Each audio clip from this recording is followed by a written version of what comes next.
Hello and welcome to the Becoming Your Highest Self podcast. I'm your host, Macy Renee, and we are going on a journey together, my friend. If you've been looking for a podcast geared towards your growth, self-awareness, navigating your brain's daily mind drama, and deep inner work to become your highest and best self, you are in the perfect place. Let's get started. Good morning. Happy Monday. Welcome back to another episode of Becoming Your Highest Self podcast. For anybody that is new and has found this podcast because you're meant to, welcome. My name is Macy Renee, and I'm so excited to have you. And if you're a returning listener and you come here all the time, I truly appreciate your support. I have been getting so many messages here recently that the podcast you found on accident, it is changing your life. It is helping you become more self-aware, and you're loving the content. And I certainly appreciate those messages. I have especially appreciated them in the recent weeks because, as I shared last week, I've had some rough weeks. I'm now back in Kentucky visiting family and friends, and for the first time ever was able to visit my sweet, fresh, baby newborn niece. She actually turns a month old on January 19th, but I was able to meet her yesterday, and I have to tell you, it is exactly what my soul needed, what my spirit needed, and I feel just so much better even for the fact that I've been able to meet her and love on her. You know, those are the hard parts about all the changes and the transitions that we made in 2021. So if you're brand new here, what you may not know is that I was born and raised in Louisville, Kentucky. My husband and I, we worked in Lexington, Kentucky, and we lived in Frankfort, Kentucky. So we've been in Kentucky our entire life, and we've lived in several parts of Kentucky we lived in Kentucky for 29 years and never left. And one of the things my husband and I have talked about, we've been together for 12 years. We were high school sweethearts, started dating our senior year of high school, both graduated in the same grade. Went off to college together initially, and then I hated my college experience. And so I went back home because I struggled a little bit more with homesickness and just being super close with my family. But long story short, we were always on the same page in that we have humongous dreams, and we really want to be the couple that has the ability to take care of other people, to treat other people. That if our family ever struggled, that we had the financial means and the time freedom to help them out when it feels right for us, right? Even whether they ask or they don't. We want to be able to have the means to just create a very strong family unit when we decide to have kids, but to also be able to take care of loved ones and just have fun in life and just see what we can do and all the possibilities that are available to us when we work really hard on who we are as people and then whatever we're doing out in the world. So after 29 years of living in Kentucky, we packed up our first home that we ever bought together. We sold it and we moved across the country to Las Vegas, Nevada, into a tiny little, almost less than 800 square foot apartment. And we've been there for about 5 months. And I did really good the first 4 months. I didn't shed a single tear. I was loving everything about it. I had my head down. I was focused on work. You probably haven't seen me a lot on social media. I haven't been super active because I've just been focused on what we're doing. But in that time period also, I have not had a lot of interaction because I haven't met new friends in Las Vegas yet. I haven't, gone out to lunches or networking events. Both of my husband and I have been working, in the home, and then there's COVID going on, and there's just been a lot of things that for many reasons we've stayed mostly in the house. We go to the gym together. But after the 4-month period into our 5 month, fifth month, I should say, of living there, it became a real struggle for me. And I think part of the Kickstarter for that is that my middle sister had her first child. And, the longer that I went knowing she's been birthed and I was not able to like hug her and love on her and smell her fresh, beautiful baby, head, like baby hair and their baby heads smell so good and they're just so luscious and so sweet. And you guys know, well, if you're new here, you don't know this maybe, but prior to becoming a full-time life coach, I was a pediatric occupational therapist and worked with children in the birth to age 3 population and served over 350 families, which means I went in the home as an occupational therapist, and any children under 3 years of age, I was their therapist to help them learn crawling, walking, how to play with toys appropriately, helped parents with education on different diagnoses if they were diagnosed with Down syndrome or potentially autism, or anything. I was that person that came in and taught parents, here's what they should be doing ideally by this age. Here's what, we need to be working on to make sure that they don't fall too far behind their peers, that they have, the same opportunities as everybody else their age, even though maybe they have a few obstacles that are standing in their way. So babies, toddlers, young kids, I love it. And when my husband's niece was born, I was so actively involved. Like my husband and I lived in a different city, but I wanted to be so involved even in our niece's life with with my husband's sister, that the first 2 years of her life, I was with her every single week. Like so much so that I went out and bought my own car seat to keep in my car so that I could take her whenever her mom would let me. And I don't get to show that side a lot because her mom doesn't allow her to be on social media. So you all, if you followed me for years, haven't been able to see me as an aunt to my husband's niece, right? To our niece. And the hardest thing in 2021 was when we really decided that we were going to move to Las Vegas.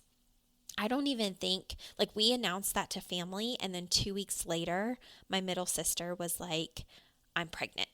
And I have to tell you, it was so exciting, but it like literally broke my heart because I knew in that moment I'm not going to be able to be with her every single week of her life. I'm not going to be able to just take her whenever I want to, or give my sister a break whenever she needs it, or be as actively involved with my niece as I was, when my husband's niece was born.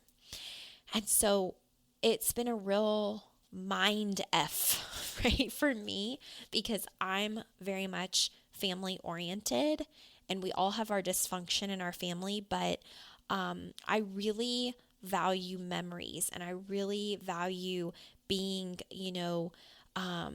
involved, especially in young children's lives when I know that they are so moldable and that their first 7 years are so impressionable. And I had dreamed of being in my sister's children's lives very actively. So to find out that my sister was pregnant soon after we announced we were moving across the country, I really, really struggled with it. But especially once she was born, I really started to feel the effects of like seeing all the photos and my sister, sending me photos every single day in text or on Instagram and being like, oh my gosh, I'm missing it. I'm missing these little stages that I so would love to be involved with. And I think that kind of started a little bit, to be honest, of depression in me, realizing I don't have family in Las Vegas. I don't have friends so far in Las Vegas. I haven't been out networking. I've had my head down working. I'm with my husband and my dog, but I really miss, the stability of home. And that's sometimes the hard thing about leaving your comfort zone is that, there's so many changes and you're really shedding a lot of who you've been to step into who you want to become. And so that's been challenging. So normally, if you're new here, I would never spend 10 minutes on an intro, but I do like to keep my audience kind of up to date with what is going on. And there are some episodes where I will start this way rather than diving right into the content. But anyways, I'm back home for a couple of weeks. My husband's like, you need to do that for yourself. I can see it in your eyes that you're really struggling, and I want you to be able to thrive and, feel really excited even about, where we're living, AKA in Las Vegas. He said, so if you need to go home for a little bit to get your mojo back and feel really good, go home and do that. And I will also come home. And then we had to postpone our trip because we had sickness come in the house. Rona entered our house again. And anyways, all of that to say, I finally made it back, and I've just been really soaking it all in. So today we're going to talk about emotional intelligence, but does emotional intelligence change based on certain people that you're around? And the reason that this is going to be a topic is actually, I think I posted something about emotional intelligence, or maybe did a podcast episode. I think that's what it was. I did a podcast episode explaining to you guys in depth what emotional intelligence was and what it is. And Lena, who I've actually had on the podcast, who is a therapist, we talked about PTSD way back when. Actually, it's almost been a year to the day. She asked me, can EQ is what we call it in the industry. So you would think it'd be called EI, emotional intelligence, but in the industry, it's actually referred to as EQ because it's your emotional quotient. So think of IQ. IQ is your intelligence, and EQ is your emotional capacity, your emotional intelligence. And so that's how it's abbreviated. So a lot of times, if you hear me say EQ, I'm talking about emotional intelligence. And her question was, does it change with certain people? Because I can be around clients and I feel very strong in how I come off to them in my ability to be emotionally intelligent and to help them, even if there's something that maybe might be triggering. She said, but I could get around a family member who says the exact same thing as a client, and I'm so emotionally triggered. I don't handle myself the same way. And so her question was ultimately, does your emotional intelligence change when you're around certain people? And I was like, oh, this is such a fabulous question. I will totally address it on the podcast. And my overall answer to that is when you take your emotional intelligence assessment, which is something that I offer right now for one-on-one clients. P.S. You're hearing it here first. I'm working on something to make emotional intelligence work so much more accessible, but it's going to take some time. So you're going to have to be patient. I'm not going to go into a bunch of details right now because I'm still trying to figure all of that out. But don't worry, there is something in the works. But with that being said, my overarching, answer is that when you take your emotional intelligence assessment, it's 133 questions. And you answer those questions from, your own perspective, your own identity, your current way of life. So when you're reading the questions, what often happens is that, for instance, let's say it says, I handle anger really well in high intensity situations. Now, I just made that question up. That is not an actual question. There might be something like it on the assessment. But if that were to be the question, you would answer it like 5 being always or 1 being never, right? It's one of those kind of scales. And it has a whole algorithm behind it. So you can't really trick the assessment. It's looking at multiple questions. It's looking at the relatability between certain questions. It's factoring in so many different pieces. But as you're reading the questions, what often happens is you play scenarios subconsciously in your head. So if a question says, I always get angry whenever people yell at me, you either answer that 5 always or 1 never, or somewhere in between where it's like almost always, neutral, or almost never. You know what I'm saying? And based on how you're answering that, a lot of times, without even realizing it, as you're answering the questions, you're thinking of certain scenarios that have either played in your mind in the past, or you're thinking about how you would handle it if someone specific did that to you or someone in general did that to you. So it's all based on your own perception. So if I'm reading a question, I might in my head have a flash of like, oh, who do I think about when I read this question? Maybe I think about my husband because I've been in that specific situation. Or maybe I think of my mother because I've been in that specific situation. Or maybe I think of a friend and think, if they were to approach me like that, how would I answer it? So you have multiple things in the background of your brain that are going on as you're quickly answering these questions. And after you get done, it generates a report where you have basically a color-coded chart showing you how you score in 5 main categories of emotional intelligence, but 15 subcategories of emotional intelligence. Things like impulse control and self-perception, things like that. Okay, so you get an overall score based on how you answered the questions, and then you get subcategory scores, and you're able to kind of see how you average out. So the way that I answered this for Lena is that your score itself wouldn't differ overall. It's really going to be based on how, like, where your mind was at as you were answering the questions. But what is so nice about seeing that report is that on my end, as the person giving it to you, it breaks down the areas where maybe you have conflicting beliefs or things that are not matching up. Areas where maybe you scored really strong, but then I am trained to also see where you scored very low and how those categories play into each other as well. So sometimes what is happening, let's say it's impulse control. That's one that sometimes people struggle with. So think about if someone cuts you off in traffic.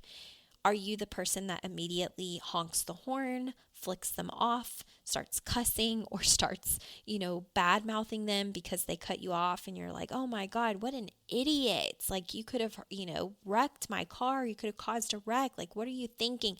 And maybe, it's over after that. Or maybe you're the person that tailgates them because you get so infuriated that you're like, no, I'm going to catch up with them, roll down my window, and give them a piece of my mind. You have people that respond differently. Now, all of those responses will vary based on someone's general emotional intelligence, right? What they're thinking, what they feel whenever something happens. Like, I know sometimes I've been frustrated whenever someone does something stupid on the road, and then I pass that car and realize that it's like someone older in age, like a little old grandpa or grandma, and I'm like, oh, and it changes my tune immediately. And then other times I've realized that it's somebody that is not paying attention and they're on their cell phone texting, and it makes me more infuriated. So, the thing about it is when you're taking the assessment, oftentimes what your brain is doing is playing out different scenarios and how you would respond overall. So your score itself is not changing based on certain people in your life, but what the assessment itself highlights is your general score overall on how you navigate life. But interestingly enough, as we break it down together, you might say, okay, well, the reason that I feel that maybe I scored lower in impulse control is because when blah, blah, blah happens, I tend to blah, blah, blah. Okay, I tend to respond this way, or I feel myself become immediately triggered, or I get very angry or agitated or fearful or, scared, and it makes me do this thing. So it's very possible that you do respond differently with different people. I mean, think of the average person that works with kids, okay? That's really good at being like a daycare teacher, for example, or a school teacher. And if the child is having difficulty or struggling or crying, that person can, that teacher can show so much compassion and grace and understanding, and they're trying so hard to understand the child and understand what's going on and help them and just be an amazing caretaker. And then when they get home from a hard day's work and their kids come over and need something, either that parent maintains that same, you know, what's the word I'm looking for? Like that same mood with their own child, or maybe they immediately find that they're agitated, their patience is very thin. They don't offer the same kind of mentality to their child as they do for other people's children, because they feel more comfortable being who they want to be around their own child. Or maybe it's the opposite. Maybe with other people's kids, they're more frustrated and annoyed, but with their own kids, they're super, super patient. So when you're taking this assessment, what it's going to show me is your general way of handling life at this specific stage of your life. Now, the interesting thing about emotional intelligence is that emotional intelligence can be improved over time. If you were to take the, assessment in your teenage years or in your 20s, it would likely be different when you go to take it again in your late 20s or 30s or 40s or whatever, right? As time passes with more life experience, as you grow and you mature and you've had, more circumstances that you've overcome, your scores are likely to improve, even if it's just by a few points. And never underestimate the magnitude of your emotional intelligence improving even a few points.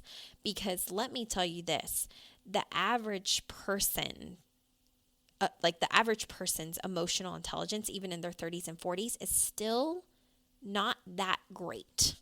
So when you actually take the time to do all of this work, like the work that we talk about in the podcast, the self-awareness work and the mindset work and the emotional work, like you are growing probably so much more than you realize. And the reason that I kind of went down this path with my coaching, and it's going to be I'm going to continue to go down this path with my coaching, is because can you imagine living in a world with people who are all emotionally intelligent, who are self-aware, who are not hurting other people and walking around aimlessly as victims, and they can actually see how not only can they improve, but their own changes impact other people around them? I mean, can you imagine living in a world like that where you can have really great conversations with people who aren't blaming you and treating you with disrespect because of their own lack of impulse control or their own anger or their own dysfunction or trauma from the past? Can you imagine that? That would be fantastic. That's the kind of world that I want to live in. And I believe that that's why this podcast is so important, is because it helps people take their power back. And when you take your power back, you can change so much in your life when you do that. And to think of making this something the masses can learn, oh my gosh, I just think that the world would be so much better. I know that it would be if everybody had these tools. And that's why I ask you guys, share the podcast. If you love it, share it. Tag me in anything you're sharing on Instagram or Facebook, or, feel free to friend request me if we're not already connected. If you notice that you're following me and I'm not following you, introduce yourself. I don't typically allow recently a lot of strangers, but if I know that you're someone that's listening to the podcast and you're not just like a bot on social media, not just like a robot, I love to engage with the people that are engaging even with my content, even if you're kind of a silent listener. And but I would love to know that you exist. I would love to know that you're there. And I really appreciate it. So share this stuff, because if it's helping you, it can help so many other people as well. But here's the thing. there are going to be times in your life where certain people trigger you in different ways than the masses do. So again, going back to if you're a therapist, right? Maybe things that your clients say and do don't trigger you at all, but if your mom or dad say it, you completely lose your mind. And you have to think with people that are close to you in your life or people that you feel should be close to you in your life, you have stories around them, you have circumstances around them, you have experiences with them, you have a way of thinking of it should be this way or it shouldn't be this way with them.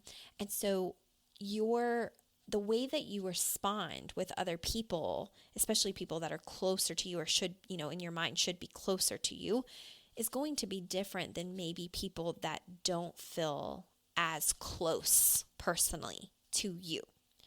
But just because that is different, like just because your behavior is different with maybe your mom or dad or grandparents or aunt or uncle or sister or brother is different than with your manager or your boss or a coworker or a friend or, somebody that you meet in a cafe, doesn't mean that your emotional intelligence score changes on a daily basis. Because when you actually sit down to do that, it's going to give you a score overall of how you see yourself at this point in time. And IQ, your intelligence, right, your smarts, that is something that is typically fixed. So this is so interesting, but this is why a lot of times in high school, maybe you saw people who got valedictorian. They were 4.0 students. They were the people that the teachers gushed over. They were the people that could get into Harvard or Ivy League schools, pass the standardized test with flying colors, get all of the awards for their smarts. But now it's been 10 years or 15 years or 20 years, and you're like, what are they doing with their life? And now with social media, you can kind of keep up with people. You can kind of see what they're doing with their life.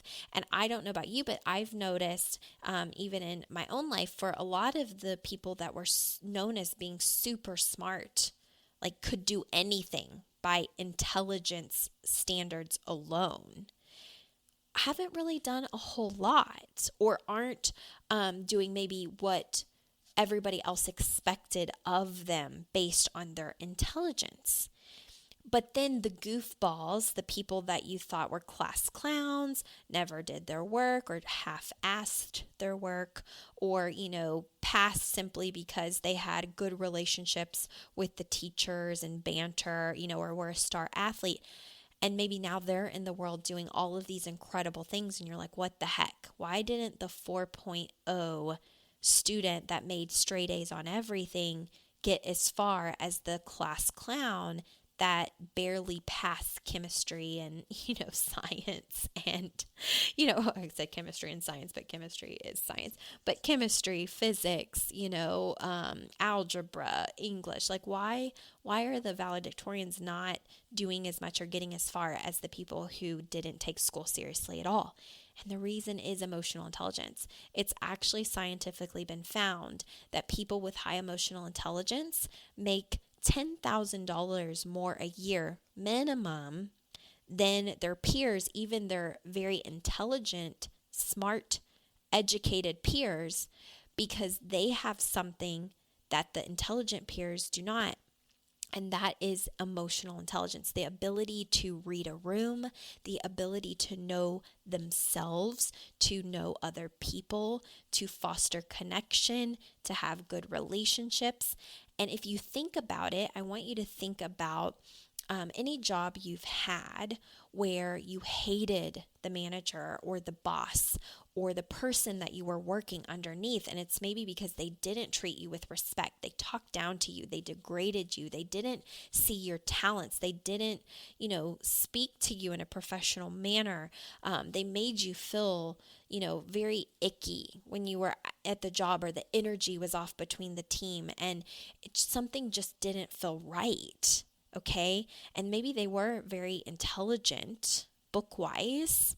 Their IQ was very high, but they didn't have the ability to like know what other people needed or how to work together or how to foster connection, how to read a room, how to improve upon things. Those things don't come from IQ. Those things come from EQ. And there's a big difference. And IQ, whatever your IQ is likely fixed for the rest of your life. That is what you have to work with. In IQ, you're kind of stuck with what you have. However smart you are is how smart you are, and that's it. It can't really improve beyond that. But EQ is something that can significantly increase over time when you're doing the self-awareness work.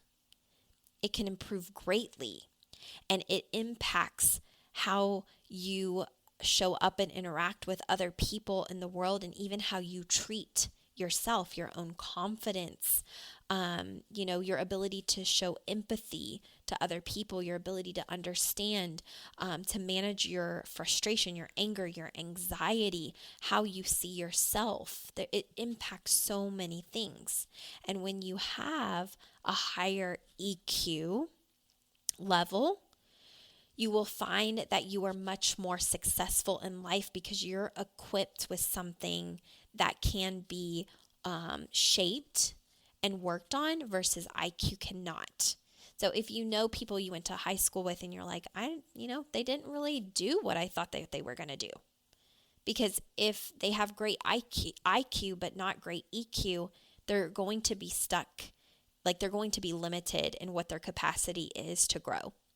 But the class clown, the person that made C's or F's, and you didn't think that they were ever going to make them, amount to anything outside in the real world, are now, doing all these incredible things.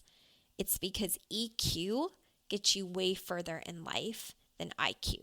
Your smarts can get you, a good amount of things by showing off your intelligence. Like if you're a scientist, obviously it's very important that you are very intelligent.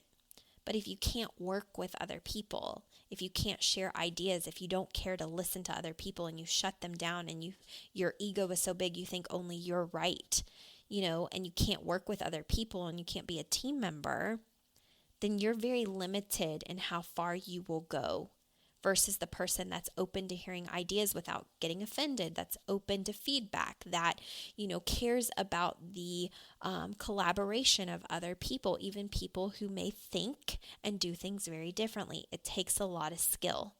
So the good news is that even if you're listening to this and you're like, oh God, I don't think that my EQ is very good, the great thing is that it can be improved. And that's kind of the direction that I want to go and make it so much more accessible to everybody that really does want their EQ to be better, because your EQ being better means you communicate better with your significant other. You are a more conscious parent, right? You are better in your work environment. You're a stronger leader or entrepreneur.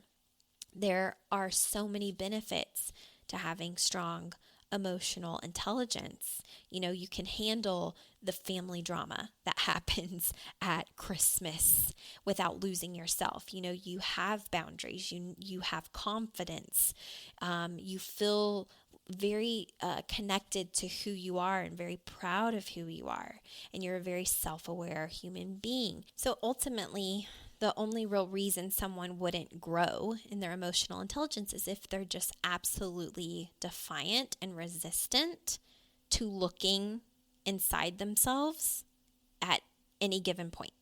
If they absolutely refuse to change anything or to see anything from a different perspective, even their own way of thinking, then their, emotional intelligence is likely going to stay pretty much the same score. But if you're someone that is open to new ideas, like even things you hear on the podcast, this podcast isn't about making you believe what I believe or trying to get you to think the way that I think. This podcast is to crack your brain open to new ideas and ways of thinking and allow you to take what you want and use it and leave what you don't behind. And honestly, if you listen to, the podcast episodes more than once over the course of several years, you're probably going to hear something that resonates differently with you, today than maybe the first time you listened to it 6 months ago or a year ago or 2 years ago, because you're growing.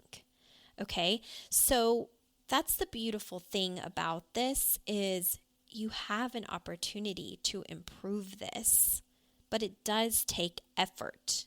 Okay, it does take looking at things and hearing new things, and instead of immediately shutting down the new foreign thing that just maybe sounds too crazy to be legit, instead of immediately shutting everything down that you hear that you don't already know or agree with, you take a minute to be neutral. And we've got an episode on that, right? The benefit of neutrality or something. It's something along the lines of being neutrality.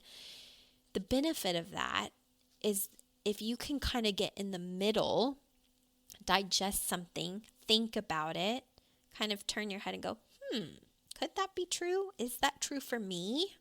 Maybe it is, maybe it isn't. Do I agree with that? Maybe I do, maybe I don't. Sit with it for a while, think about it, apply it if it feels good, don't apply it if it doesn't. This podcast isn't to make everybody a Macy or to make everybody the same type of person. This podcast is to help you step into your highest self with the things that feel really good and resonate with you.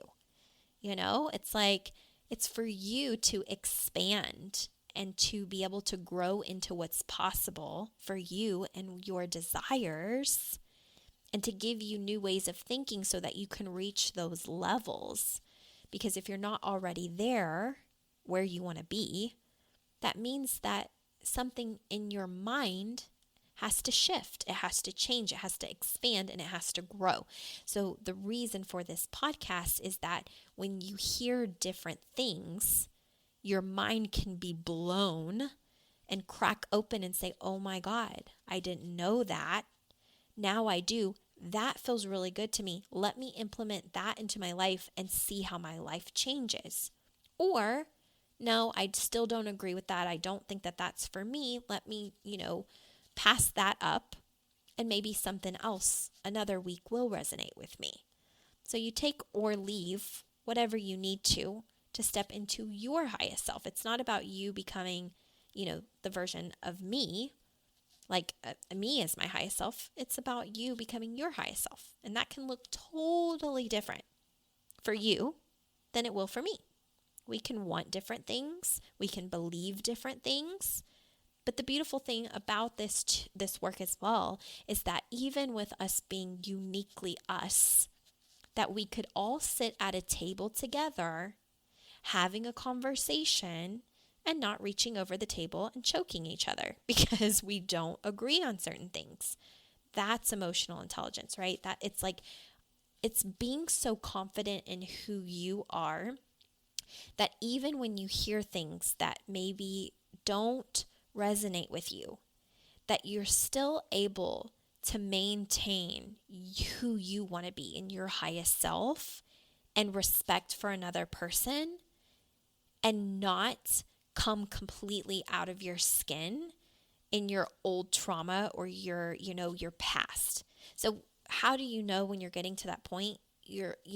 Whenever you actually begin to heal things, that things in the past that maybe would have triggered you no longer do. That things that would have bothered you in the past no longer do. That the way that you communicated with an ex, in the past is no longer how you feel the need to communicate now, because you're growing and you're evolving and you're changing.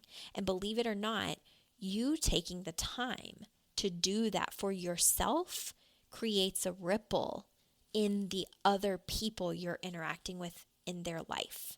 When you do that for you, you almost give them permission to do that for themselves. They see what's possible from the work you're doing on you.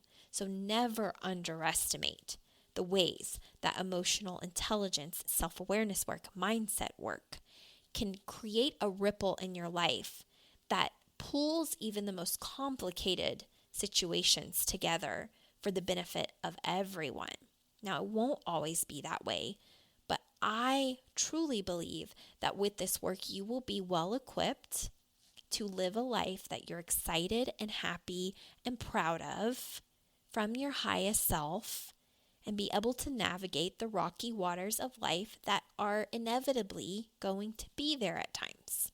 So, hope this episode helped you. I apologize for the long intro, but I wanted to give you an update. I also apologize for the mic shenanigans that went on last episode in the very beginning. It eventually gets better. My dog was laying on me and laying on my mic string. And I didn't know that until I got several minutes into the episode and realized he was pulling on it. So it was glitching out my sound. And then once I realized it, I was able to clean it up. So hopefully no mic errors today. And I hope you all have an amazing week. If you need anything, please let me know. I'm available for one-on-one coaching, and I'm working on something I'm really excited about, and I can't wait to tell you once it is birthed. But it might be a little while. So if you need me, reach out, and I'll talk to you next week.